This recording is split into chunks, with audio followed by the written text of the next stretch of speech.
We are not asking you to give so the church can be blessed. We're asking you to give so you can be blessed. Yes. The church is a blessed body.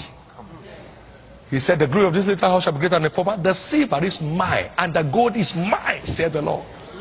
You are not given as a sponsor. You are given as a privileged covenant child. You are too small to sponsor the kingdom. You are too small to sponsor the kingdom.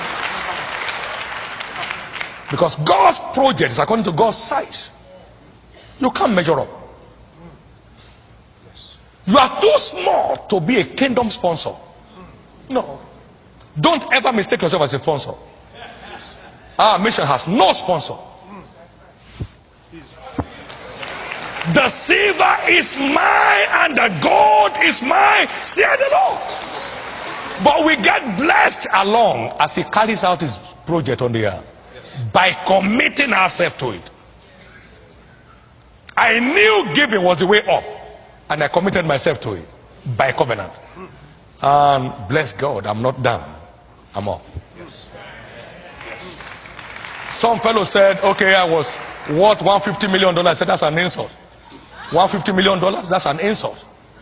I'm worth Philippians 4:19. My God shall supply all my needs according to his riches in glory by Christ Jesus. $150 million too small. That can be.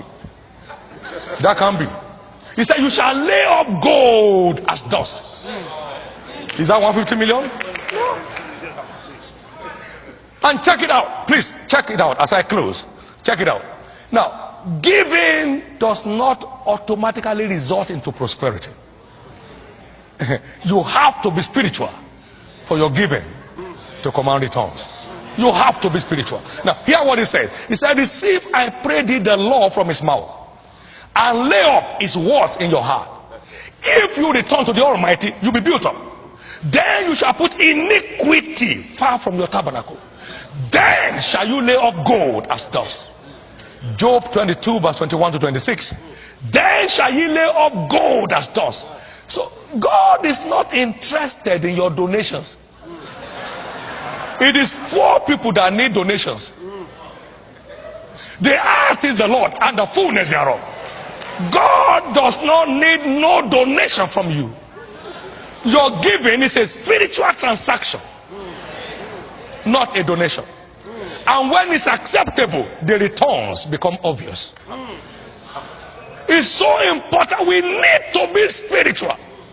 Church is not a bank where anything you bring is acceptable. You must give it correctly before it's acceptable. Yes, sir. There are many givers who are frustrated. Why? They are giving off spiritual frequency. They are giving off spiritual frequency. Yes. He said, you shall take iniquity far from you. You can't be cheating on your company and say you are giving. You can't be in drug business, destroying destinies, and say you are giving. These are all things. People need to know it. He said, it will purify us, then will our sacrifices be acceptable unto God. Malachi chapter 3, verse 1 to 5. So we need to have a spiritual root to assess our inheritance. Hear what Paul said. He said, I commend you to God and to the word of his grace, which is able to build you up and give your inheritance among them which are sanctified. So you don't have inheritance without a commitment to sanctification. Come on now. You don't have no inheritance. Acts chapter 20 and verse 32. You have no inheritance except you are committed to sanctification as a lifestyle. Striving to please God in the spirit. Walking in love. Not robbing people. Then you are up running. We need to wake up to this. Can I tell you this? God is going to prosper the end time church in a most dangerous way. I know that. I know God will prosper. We are in the golden age of the church. Hear what he said. He said, who among you saw the glory of this house in his first essay? How do you see it now? Is it not as compared to nothing? But I tell you, the glory of this little house shall be greater than the former. The silver is mine and the gold is mine, said the Lord. Haggai chapter 2 verse 3 to 9. And then in Malachi chapter 3, he said, in that day when I make up my jewels, they shall be mine. So there is a day of kingdom economy. There is a day of divine economy. Malachi chapter 3 verse 17. Now, you see, we are in that day when God's treasures will be unleashed on the earth to those who are truly serving God. Then shall you return and discern between the righteous and the wicked, between them that serve God and them that serve him not. Malachi chapter 3 verse 17 and 18. So it's time for us to clean up. I say it's time to clean up. I say it's time to clean up. It's time to clean up so that our sacrifices can be acceptable to God. It's time to clean up so that our tithes and offerings can ascend to God as a sweet smelling savour. It's time to clean up. God receives my offerings and it shows in my life. God accepts my sacrifices and it shows in my life. The truth is this: I have never had to pray for food. I've never had to pray for payment of bills. I've never had to. When it's acceptable, it's acceptable. My prayer is this, that beginning from now, your offerings, your sacrifices shall be acceptable to God. My God said, if you do what I'm asking you to do, you will lay up gold as dust, and the gold of Ophir as the stones of the brooks. He said, yea, the Almighty shall be thy defense, and thou shalt have what? Plenty of silver.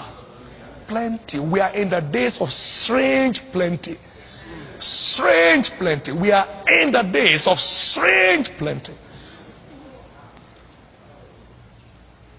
By the grace of God, we're starting up our third university very shortly. Activity is about to kick up because we want to remain the light of the world. We want to be part of putting smiles on the face of people. They need it, and if he sent us to offer it, let's go ahead and do it. And it's never failed once. Some strange things will happen by your hands between now and the next year convention. Individuals here, companies here, corporations here, God is going to visit you with very strange favor. Very strange favor. Just stay committed to God. Stay committed to the demands of the kingdom. Get excited. You're running an individual race. Get excited about it. And very shortly, it will be clear those who are serving God and those who are not serving him. This is your hour. This is your hour. This is your hour. God is busy decorating the church right now. God is beautifying the church right now. And you will never be left behind. You will never be left behind. You will never be left behind. Come and give the Lord a big hand of praise.